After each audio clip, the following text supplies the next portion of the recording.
제20대 대통령 선거 D-12일입니다. 윤호중 공동선대위원장의 속개 선언으로 제13차 중앙선거대책위원회의 공개회의를 시작하겠습니다. 네, 제13차 선거대책위원회 공개회의를 속개하겠습니다. 먼저 윤호중 공동선대위원장의 모두 발언이 있겠습니다. 네, 러시아의 우크라이나 침공에 강력한 유감을 표합니다. 무력 행동은 어떤 이유에서도 정당화될 수 없습니다. 정부는 사태 초기부터 상황을 예의주시하며 대책을 준비했습니다. 문재인 대통령은 직접 NSC를 주재하면서 우리 교민의 안전을 가장 먼저 챙기고 국제사회의 경제 제재에 동참하는 등 신속한 대응에 나서고 있습니다. 어제 이재명 후보도 상황을 심각하게 판단하고 긴급 안보 경제 회의를 열었습니다. 우선 우리 국민 안전과 원자재 공급망 점검, 곡물 가격의 상승에 대한 대비, 또 수출 기업 현황 점검 등 발생할 수 있는 경제적 여파를 놓고 대책을 논의했습니다. 저희 민주당은 공고한 한미 동맹을 기반으로 안보, 경제에 빈틈이 없도록 책임 여당으로서의 역할을 다하겠습니다. 이번 사태로 국제 정세가 더 복잡해지고 한반도 평화는 더 중요해질 것입니다. 이런 시기에 사드 배치, 선제 타격 이런 위험한 말을 하는 후보에게 대한민국을 맡기게 된다면 지금의 위기는 곱절이 되어 돌아올 것입니다.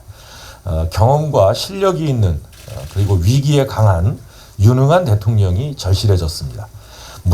무책임하다 못해 무능하기까지 한 후보로는 이 위기를 이겨낼 수 없습니다. 이재명 후보와 민주당은 기민하게 안보와 평화를 목표로 대처해 나가겠습니다. 국민의 생명과 안전, 자산을 반드시 지키겠습니다. 어제 송영길 당대표께서 국민 통합을 위한 정치 개혁을 제안했습니다. 이재명 후보가 국민께 약속드린 정치 교체, 국민 통합을 탄탄하게 뒷받침하고 대한민국 정치의 새 미래를 열 로드맵을 제시한 것입니다. 대내외적 불안정이 커질수록 범국가적 역량을 한데 모아야 합니다.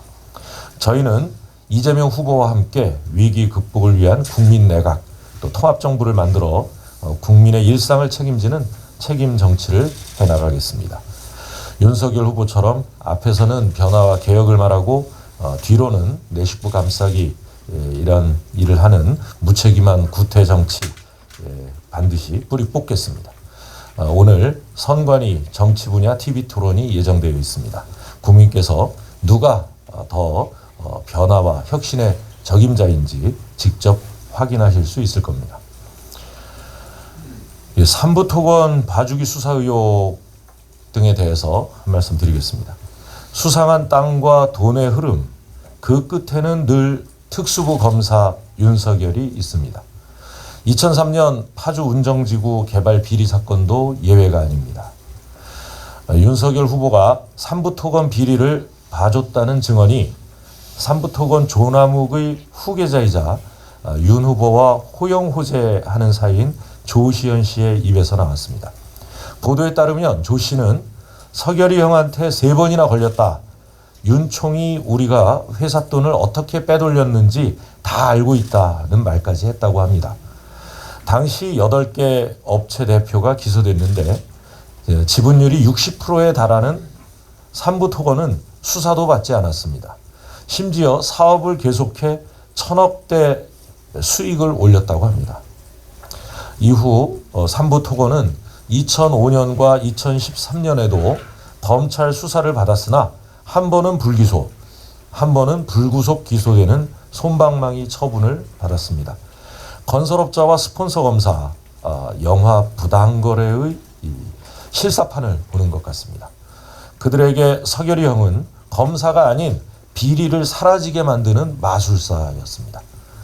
뿐만이 아닙니다. 윤 후보는 2011년 부산저축은행 수사 당시에 대장동 자금책 조우영 씨에게도 커피 한 잔 타주겠다 타주고 내보냈다는 보도가 나왔고, 국정농단의 주역 중 한 명인 이현동 전 국세청장도 이러한 방식의 봐주기 수사를 했다는 보도가 연일 나오고 있습니다. 수사로 밝혀야 합니다. 수사에 속도를 내야 할 일이 또 있습니다. 연일 윤 후보 처가의 비리가 보도되고 있지만 수사 진척이 없어 많은 국민께서 답답함을 넘어 분노하고 계십니다. 부인 김건희 씨는 도이치모터스 주가 조작에 가담해 최소 9억 원의 부당이득을 거뒀고, 최근 또 다른 주가 조작 사건에도 관여한 정황이 드러났습니다. 장모 최 씨 또한 수백억의 부동산 투기, 불법 대출, 개발 비리를 저지르고 아무 일 없이 있습니다. 어떻게 이런 후보가 금융시장 선진화와 부동산 개혁을 논할 수 있는지, 또 대한민국 사회의 공정과 상식을 말할 수 있는지 의문입니다. 검찰도 더 이상 수사를 미적거려서는 안 됩니다. 국민의 외면을 받기 전에 검찰은 성역 없이 해야 할 일을 하시기 바랍니다. 이상입니다. 러시아의 우크라이나 침공이 현실이 되었습니다. 잘못된 일입니다. 전쟁은 어떤 경우에도 정당화될 수 없으며 국가의 지도자는 국민의 생명과 안전을 지키는 일을 최우선으로 해야 합니다. 이재명 후보는 어제 긴급 안보 경제 연석회의를 주재하고 교민 안전, 기업 피해 최소화 방안 등 필요한 조치를 세심하게 살폈습니다. 외국의 전쟁 상황을 실시간으로 지켜보며 북한과 대치하고 있는 우리는 전쟁의 위협을 더욱 피부로 느낄 수밖에 없습니다. 국가적 위기 속에서 국민의 생명과 안전을 지키는 유능한 안보 지도자, 한반도 평화체제를 이어가며 경제를 살릴 수 있는 유능한 경제 지도자가 절실한 시대입니다. 국가안보, 평화를 지키는 일에는 여야가 없어야 합니다. 진보와 보수도 없어야 합니다. 그러나 사드 추가 배치, 선제 타격을 운운하며 안보를 선거에 무책임하게 이용하려는 후보와 정당이 있습니다. 우리는 과거 소위 보수정부에서 강력한 대북 제재를 역설해 놓고도 정작 내놓은 대책은 대북 확성기였던 일을 기억합니다. 심지어 그마저도 납품 비리에 휩싸였던 일도 기억합니다. 우크라이나 사태로 국제정세가 급박하게 돌아가는 지금 외교도 모르고 안보도 모르고 경제도 모르는 지도자로는 대한민국이 위기를 헤쳐나갈 수 없습니다. 민주정부가 국방도 외교도 더 잘했습니다. 이재명 후보가 평화도 경제도 더 잘해낼 수 있습니다. 그러나 윤석열 후보는 노골적인 색깔론으로 국민을 분열시키고 있습니다. 공산당, 좌파들에게 나라를 맡겨서 되겠냐는 말까지 서슴지 않습니다. 집을 가지면 국민들이 보수화될까봐 재건축, 재개발을 막았다고 합니다. 나가도 너무 나갔습니다. 혹시 본인과 배우자의 의혹이 사실로 드러나는 것이 두려워 색깔론과 음모론으로 덮으려는 것이 아닌지 의문입니다. 2010년 부산저축은행 수사 당시 주임검사였던 윤석열 중수이과장이 대장동 일당이 천화동인 6호의 실소유주로 지목한 조우영 씨에게 커피를 타주고 사건을 덮어줬다는 녹취가 보도되고, 김만배의 누나를 천화동인에 취업시켜 주택을 매입하기로 한 후 실제로 김만배 씨의 누나가 천화동인의 사내이사로 선임되고 윤석열 후보 부인의 연희동 자택을 매입했다는 녹취도 보도되었습니다. 김건희 씨가 주가 조작에 개입한 사실은 없고 손해만 보고 팔았다는 윤석열 후보의 주장과는 달리 검찰의 공소장에 김건희 씨의 이름이 총 289회 등장하고 9억 원에 이르는 수익을 거뒀다는 보도도 나왔습니다. 윤석열 후보는 그제서야 손해본 것도 있고 번 것도 있다면서 슬그머니 말을 바꿨습니다. 더 이상 거짓말과 말바꾸기로 국민을 속일 수 없습니다. 드러나는 정황이 대장동의 몸통은 윤석열과 박영수, 김만배 등이 서로 봐주고 끌어준 법조 카르텔이라고 가리키고 있습니다. 김건희 씨가 도이치모터스 주가 조작 사건에 깊이 관여하고 수익을 거두었음에도 총장의 가족이라는 이유로 소환조사조차 하지 않았다는 의혹이 대표적인 불공정 사례로 드러나고, 결혼 후에도 또 다른 주가 조작에 가담했다는 추가 의혹까지 제기되는 상황입니다. 이쯤 되면 신체 검사 결과든 주식거래 계좌든 전부 공개하고 국민의 판단을 구하는 게 상식입니다. 그렇게 하지 못한다면 윤석열 후보는 공정도 없고 상식도 없고 대통령 후보의 자격도 없습니다.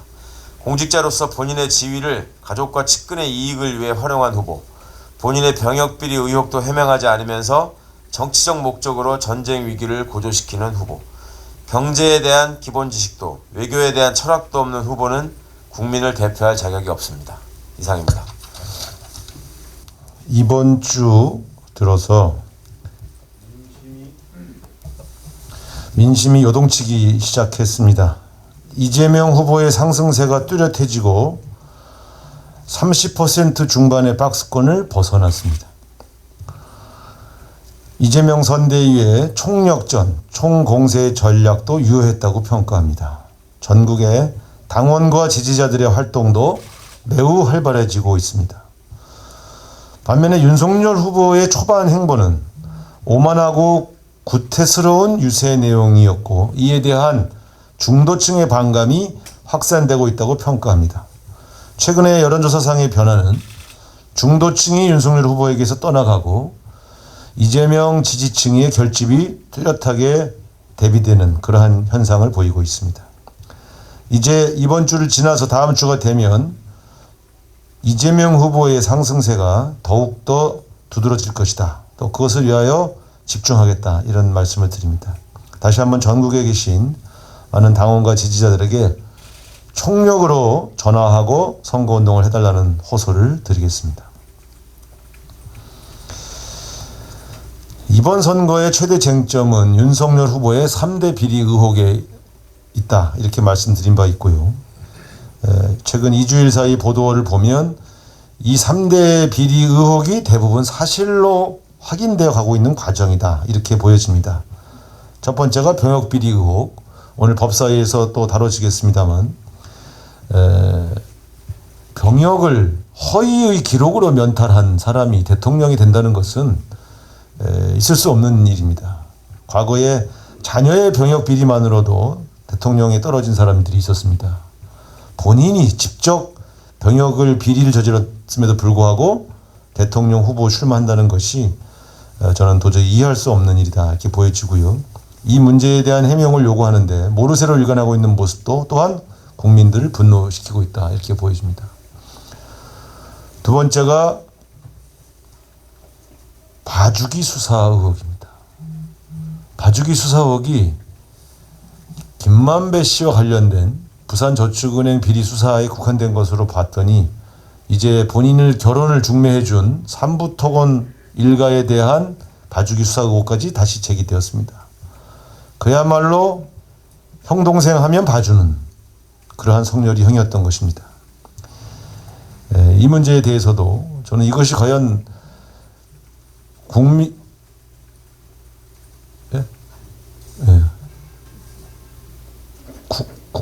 국민의 세금으로 운영되는 검찰이 보여줘야 할 그런 모습이었나 이런 점에 대한 심각한 문제 제기를 안 할 수 없습니다. 저는 무엇보다 3대 세 번째 비리 의혹인 주가 조작 이것이 한 건도 아니고 여러 건이 확인되었다는 점에서 김건희 씨의 주가 조작은 상당히 상습범이었다고 볼 수밖에 없습니다. 제가 지난번에도 주가 조작 때문에 아마 단언코 이 선거에서 패배할 것이다 이렇게 말씀드렸습니다만 손해만 봤다더니 다시 이익을 봤다고 해명하고 거래가 없었다더니 또 거래가 있었다고 해명합니다. 주가 조작 범죄의 진상이 점점 드러나니 윤석열 후보의 말은 점점 뒤로 물러납니다. 결국은 검찰의 공소장조차 잘못되었다고 부정하면서 도망가려 하고 있습니다. 결국 검찰이 반격을 가했습니다. 이 정도면 부인할 수 없는 범죄 사실이 드러난 것입니다. 김건희 씨 주가 조작 범죄 이 실체에 대해서 바로 해명하시기 바랍니다. 계좌를 공개하고 국민의 판단을 구하시기 바랍니다. 이 수렁을 빠져나갈 수 있는 방법은 없습니다. 진실은 반드시 밝혀집니다. 그리고 이 진실이 밝혀지는 날 윤석열 후보는 국민의 심판을 면할 수 없을 것입니다. 이상입니다. 네, 반갑습니다. 선대위 함께하는 장애인위원회 위원장 최유영 의원입니다. 지난 16일 이재명 후보의 장애인 정책 공약을 발표를 했습니다. 이재명 후보의 장애인 공약은 크게 5가지 부분으로 발표가 되었는데요. 첫 번째는 장애인 당사자 중심의 정책과 서비스 결정 체계를 구축, 장애인 소득 보장과 일자리 교육 기회 확대, 장애인 지역사회 자립생활 지원, 여성 고령장애인 등 다중차별 장애인 지원, 발달 정신장애인 국가 책임제 실시 등입니다. 시간 관계상 다 말씀드리지 못하지만 장애인 당사자 여러분들께서 많이 지지받았던 부분을 몇 가지 말씀드리겠습니다. 먼저 소득보장 관련한 장애인 연금 공약입니다. 현재 일부 중증장애인에게만 지급하는 장애인 연금을 소득 하위 70% 모든 장애인에게 확대하고 차상위까지만 지급되는 장애인 수당과 장애 아동 수당도 소득 하위 70%까지 지급하겠다고 하였습니다. 현행 국무총리 산하 장애인 정책조정위원회를 대통령 직속 국가장애인위원회로 격상하겠다는 공약도 장애계에 오랜 염원이 있었기 때문에 당사자 여러분께 많은 지지를 얻었습니다. 그리고 장애인 이동권 보장 공약은 이미 이재명 후보가 지난해 12월 15일 전국장애인 차별철폐연대회와 간담회에서 이동권 관련 법안에 조속한 통과를 논의했고 해당 법안이 신속하게 국회 심의를 거쳐서 지난해 12월 31일자로 본회의에 통과되었습니다. 통과된 교통약자의 이동 편의증진법 개정안을 비롯해 장애인 이동권의 확실한 보장을 위한 정책이 원활하게 운영될 수 있도록 예산도 확실하게 마련을 하겠습니다. 그리고 21일간 출근길 지하철 시위 관련하여 한 가지 말씀드리자면 전국장애인 차별철폐연대가 지난 23일 이재명 후보의 장애인 권리 예산에 대한 명확한 답변을 요구를 하셨습니다. 그래서 지난 2월 16일 장애인 공약 발표를 통해서 장애인 권리를 보장할 수 있는 예산 증액과 함께 장애인 개인별 맞춤형 서비스를 강화하겠다고 밝힌 바 있습니다. 전장현에서 우려하는 말뿐인 공약, 남발에 그치지 않도록 공약에 수반하는 예산도 반드시 확보해 나가겠습니다. 이재명 후보의 장애인 공약은 여러 장애인 단체와 당사자가 직접 참여해서 만들었습니다. 특히 전 국민을 대상으로 장애인 정책 공약 공모전을 개최하여 120여 건의 정책을 검토하고 공약에 반영할 수 있도록 노력했습니다. 이러한 공약을 바탕으로 함께하는 장애인위원회는 전국의 장애인 단체, 당사자, 가족, 종사자들을 만나 이재명 후보 지지를 호소하고 간담회 60회 개최 지지선언 약 17,000여 명의 성과를 이끌어냈습니다. 대한민국의 장애인의 삶을 선진국 수준으로 끌어올리고 장애인의 권리를 동등하게 보장하는 사회, 장애를 이유로 차별받지 않는 나라를 만들 수 있는 사람은 바로 이재명 후보입니다. 이제 선거가 2주 채 남지 않았습니다. 마지막까지 이재명 후보 당선을 위해서 함께하는 장애인위원회도 최선을 다하겠습니다. 감사합니다.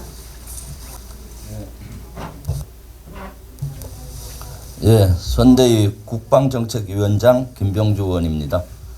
2월 7일 예결위 회의장에서 저는 윤석열 후보의 병역 기피 의혹을 제기했습니다. 윤석열 후보는 20대 군 입대를 앞둔 시점과 60대 검찰총장 임명 전에는 시력검사 결과가 좋지 않았는데 검사 임용 당시인 30대와 검사 재임용 당시인 40대 시절에는 시력이 멀쩡했다는 제보를 받았기 때문입니다. 그래서 검사 임용과 재임용 당시의 공무원 신체 검사 결과에 대한 자료 공개를 수차례에 걸쳐서 요구했습니다.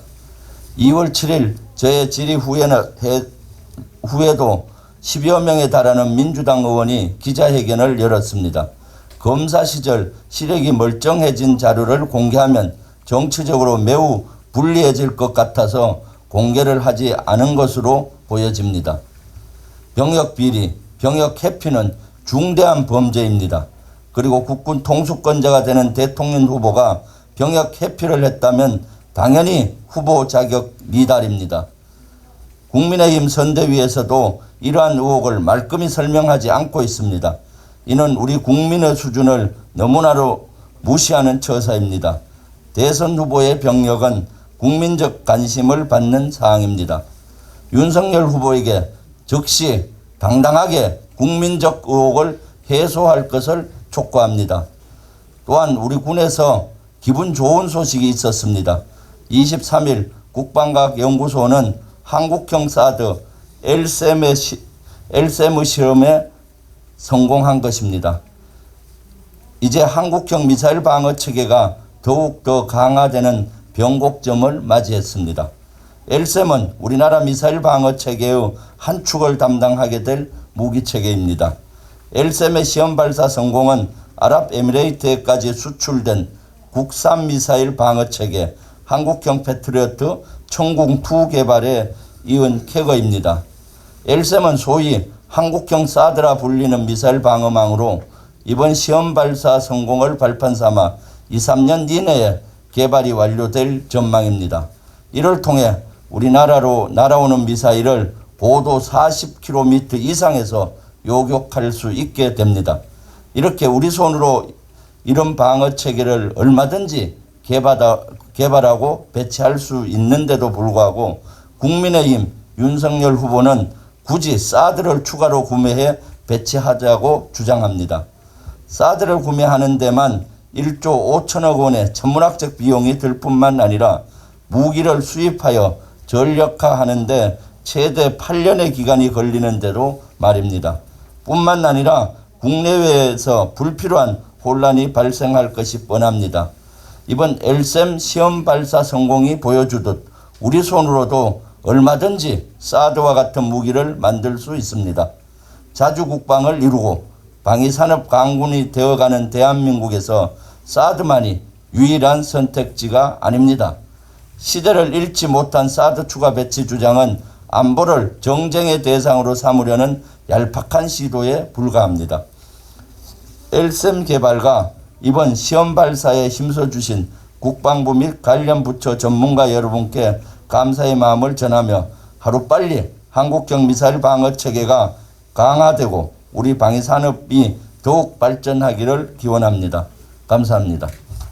오늘 오후 8시부터 진행되는 정치 분야 TV 토론은 공중파뿐만 아니라 복지 TV를 통해서도 중계가 됩니다. 그런데 그동안 이 청각 장애인들께서 우리 당에 지속적으로 요청을 해 오셨어요. 이 수어 통역을 하고 있는데 한 사람이 다 통역을 합니다. 그러니까 서로 이렇게 논쟁이 벌어질 때는 누구 말이 수어로 통역되는지를 이 청각 장애인들은 알 수가 없었습니다. 그래서 그분들의 요청은 발화자별로 통역사를 다 따로 둬달라. 그러니까 사회자와 4명 후보 그렇게 5명의 수어 통역사를 둬서 그 사람이 이야기하면 아, 저 후보의 말이구나 하는 걸 알 수 있게 해달라는 요청이 있었는데 선관위에 저희 당에서 강력하게 요청을 해서 이 첫 번째부터 적용을 하고 싶었습니다만 준비 기간이 필요해서 이 2차 토론회인 이번 토론에서부터 전체 이 공중파 예서까지 하기는 어려워서 복지 TV를 통해서 청각 장애인들을 위한 수어 발화자별 수어 서비스가 된다는 점을 말씀드립니다. 청각 장애인 여러분께서는 많이 시청을 해주시면 고맙겠습니다. 이상입니다. 윤호중 공동선대위원장의 패 선언으로 중앙선거대책위원회를 모두 마치겠습니다.